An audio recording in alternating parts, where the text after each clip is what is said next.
բանավորը Հայր Անդրանիկին, ով մեծ սիրով ընդունեց և ջեր ընդունելությամբ այսօր ինձ աղոթակից է, ինչպես նաև Տեր Գաբրիել Քահանավորը, ով այսօր աղոթակից է, իմ շնորհակալությունը Խորանի սպասավոր եղբայրներիս, երգչախմբի մեր երգչուհիներին շատ անուշ երգեցողության աղոթակցության համար և նաև ձեզ բոլորիդ սիրելիներ, այսօր աղոթակից լինելու աղոթող եմ բոլորիդ համար և խնդրում եմ նաև ձեր աղոթքներում հիշել ինձ։ Հանուն Հոր և Որդու և Հոգու Սրբո, ամեն։ Զոր Աստված զուգյաց մարդ մի մեկնեցրե, ինչ որ Աստված միացրեց, մարդը թող չբաժանի։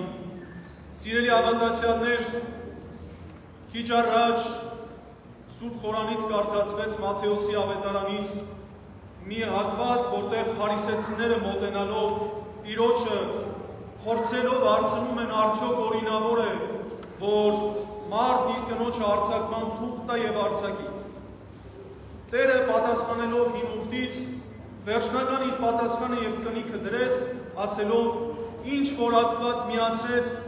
մարդ թող չբաժանի։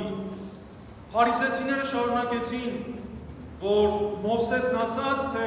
կարող եք արձակման թուղթ տալ և բաժանել։ Բայց Տերը պատասխանեց, որ Մովսեսը դա ձեր խստասրտության պատճառով ասաց։ Սիրելի հավատացյալներ, այդ միջավայրի մեջ ինչ էր այդ խստասրտությունը։ Երկու իմաստ ուներ։ Նախ շատ ծանր և խիստ կենցաղավարություն էր ընտանիքի մեջ, տան մեջ և մինչև բռնության մեծ դեպքերով, մինչև սպանության դեպքերով և մյուս իմաստով նաև այդ խստասրտությունը այնքան մանր և մանրացված էր, որ ընտանիքի մեջ երբ որ որևէ ձևով, որևէ կենցաղի մեջ խնդիր կառաջանար, խստասիրտ էին նույնիսկ տան սնունդի մեջ, տան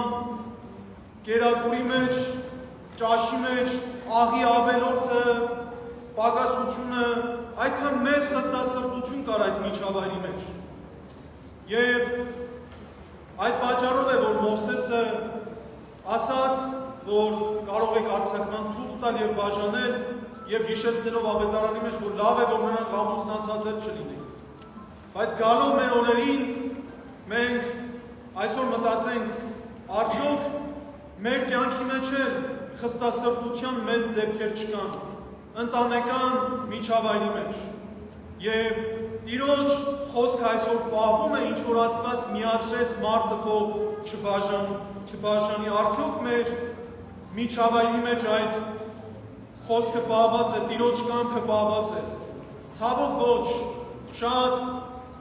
մեծ դեպքեր կան մեր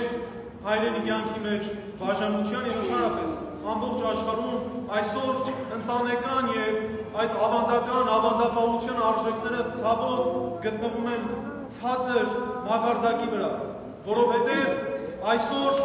դժբախտաբար մարդկության մեջ էլ մտած է այդ խստասրտությունը։ Եվ մի քանի օրինակներ բերելով օրինակի համար, երբ մենք զույգը ամուսնացողը գալիս է Սուրբ Պսակի խորհրդի արժանանալու,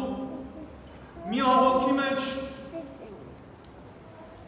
քահանան ասում է և նրանց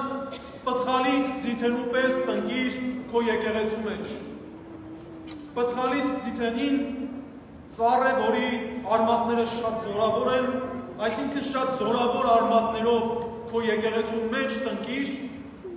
իր բարձրությունը 5-ից 6 մետր և նույնիսկ կարող է հասնել 10-11 մետրի և շատ լավ պտուղ տվող ծառ է։ Բայց այս պտուղ տալու համար ձիթենին ոչ թե երբ որ տնկվեց կամ որոշ մի քանի տարիների մեջ իր պտուղներն է տալիս, այլ շուրջ 20 տարի ձիթենին պտուղ չի տալիս և հետո նոր պտղատու է դառնում։ Սա մի օրինակ է այսօրվա համար, երբ որ անպտղության դեպքերով, նաև ցավոք երբեմն անպտղության այդ հիվանդությամբ, զույգերի և ընտանեկան կյանքի մեջ սկսվում է ներքին թշնամանք և վերջապես շատ կարճ ժամանակի մեջ շատ հաճախ դեպքերով ընտանիքները բաժանվում են։ Բայց արդյոք այս ձիթենու օրինակը համբերության մեծ օրինակ չէ պտուղ տալու։ Տիրոջ կամքն է եկեղեցու սիրո քարոզ ընտանիքների փոխանցելու, որ եթե այսպիսի դեպքեր են լինում, համբերատար լինեն, որովհետև անհամբերությամբ, անվստահությամբ, ներքին թշնամությամբ, որևէ ձևով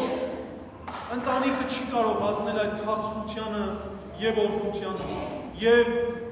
ձիթենու օրինակով, եթե մեզ պատգամվում է տնկվել եկեղեցու մեջ, նշանակում է ընտանիքով Աստծո տանը լինել և Աստծուն ունենալ իբրև առաջնորդող ուժ, իբրև առաջնորդ, որպեսզի օրհնվի մեր ընտանիքը, որպեսզի Աստծո օրհնությամբ զավակ չունեցող ընտանիքն էլ զավակ ունենա, նեղություն ունեցող ընտանիքն էլ օրհնություն զգա, դժբախտ ընտանիքների մեջ երջանկություն գա։ Ուստի սիրելիներ, այսօրվա պատգամն է Սուրբ խորաններից փոխանցվող Տեր լինելու մեր այն ուխտին, որ Սուրբ Պսակի ժամանակ մենք խոստանում ենք, Տեր լինել, պաշտպան լինել, օգնական լինել և հնազանդ լինել։ Եվ ամեն ինչի ընտանիքի մեջ, ընտանեկան կենցաղավարության մեջ, ընդհանրապես մեծ ընտանիքի մեջ, եկեղեցու մեջ,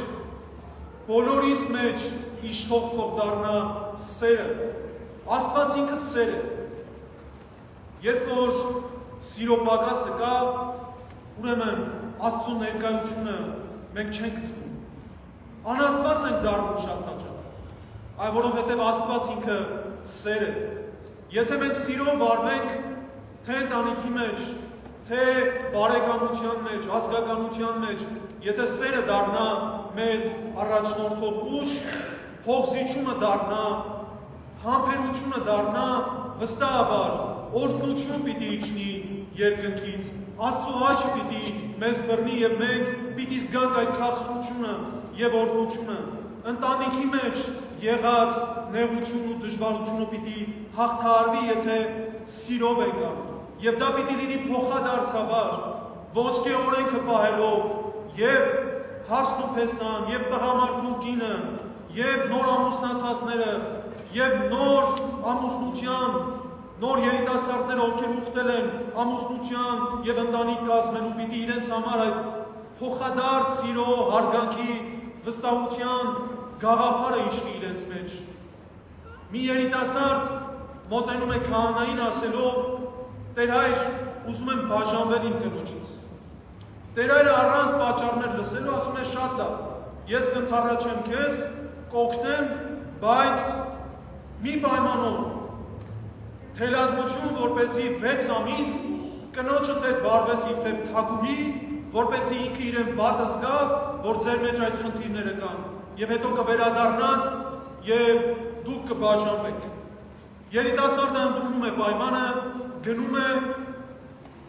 իր կնոջ հանդեպ, լինում է ինչպես թագուհու հանդեպ, փոխադարձ սիրով իրեն զգում է թագավոր, և անցնում է մի տարի, Տեր հայրը տեսնելով այս երիտասարդին, ասում է. «1 տարի առաջ եկար և հետո քեզանից լուր չունեցա ձեր ընտանիքից, ձեր բաժանության հարցից»։ Երիտասարդը նեղանում է Տեր հայրից, թե սա ինչ հարց է, ես թագավոր եմ իմ տան մեջ և ամուսնացած եմ թագուհու հետ, ես ինչպես կարող եմ բաժանվել։ Սիրելիներ, սա մի օրինակ է, որպեսզի մենք փոխադարձ սիրով, փոխադարձ խնամքով, փոխադարձ հոգացությամբ պահպանենք մեր ընտանիքները,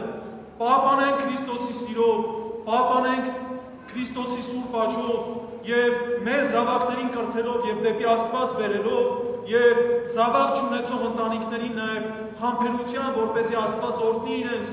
դեպի եկեղեցի բերելով, առաջնորդելով, որպեսզի Աստվածային աչքը հովանի լինի այդ ընտանիքի վրա։ Ամուսնական սերը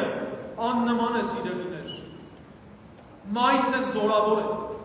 պարզ, մաքուր և իր կոչումով սուրբ և խորհրդավոր։ Երկու շնչով, երկու մտքով, երկու հոգով, միմյանց դրացնելով, եթե մեկը չի լինում, մեռնում է սերը, մեռնում է այլևս կյանքը, ամուսնությունը և ընտանիքը և զույգերից ցանկացածը։ Ուրեմն սիրելիներ, պահպանենք այդ սերը, պահպանենք նաև չարից, ինչպես դրախտի մեջ, երբ ընտանիքը օրինադրվեց Ադամի ու Եվայի և այնտեղից էլ սկսվեց արդեն չարի ներգործությունը ընտանեկան կյանքի մեջ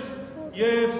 դրախտը խարխլվեց, որովհետև սատանան խաբեց և այսօր էլ չարի արբանյակները փորձում են և փորձելու են ընտանեկան, ավանդական, սուրբ արժեքները խարխլել։ Ամուր մնանք մեր հավատքի մեջ, քրիստոնեական հավատքի մեջ, մեր Աստված պաշտության մեջ, որպեսզի մեր ընտանիքները ամուր մնան, սիրո մեջ ամուր մնանք, հավատքի մեջ, աղոթքի մեջ, որպեսզի Աստծո օրհնությունը զգանք։ Մեր նոր ամուսնացածներին և երիտասարդներին, ովքեր ուխտ ունեն ամուսնության, ձեր ընտանիքները հենց այդ դրախտն են, սիրելիներ, որտեղ պիտի ծաղիկների հոտը, անուշությունը, աղոթքի զորությունը, հավատքի ուժը, սիրո մեծ ներկայությունը, աստվածային սուրբ խաչի օրհնությունը և պահպանությունը, սոխակների դայլայլը դրախտային այդ իրականության մեջ պիտի մշտապես ներկա լինի և գերիշխող լինի։ Եթե թույլ տանք, որպեսզի չարի հովերը գան և սասանեն ընտանիքի հիմքերը, պիտի զգանք, որ մենք մեր ձեռքով սպանեցինք այն։ Դրախտը մենք մեր ձեռքով ավիրեցինք և արտաքսվեցինք դրախտից։ Եթե պահենք, զորավոր մնանք, ամուր մնանք և Տիրոջ խոսքին հավատարիմ մնանք, այն ինչ որ Աստված միացրեց մարդը թող չբաժանի, ապա Աստված պիտի օրհնի և ես այդ աղոթքով մաղթում եմ, որպեսզի Աստծո խաչը, սուրբ խաչը պահպանեն բոլորիս ընտանիքները, մեր զավակներին, այն ընտանիքները, ովքեր չունեն զավակներ, թող Աստված օրհնի և ունենան, մեր մեծ ընտանիքը այս սուրբ եկեղեցին, առաքելական մեր մայր եկեղեցին, մեր մայր հայրենիքը, նորից մեր մեծ ընտանիքը, Մասիսի հովանի ներքո մենք մեր կյանքը շարունակելով մեր կենցաղավարությունը Աստվածատուր մեր կյանքը շարունակենք օրհնությամբ, սիրով, վստահությամբ, քաղցրությամբ։ Ամեն։ Ամեն։ Շնորհք, սեր և խաղաղություն Յառը մեր Հիսուսի Քրիստոսի եղիցին ձեզ և ընդամենեսյանս։ Ամեն։ Ամեն։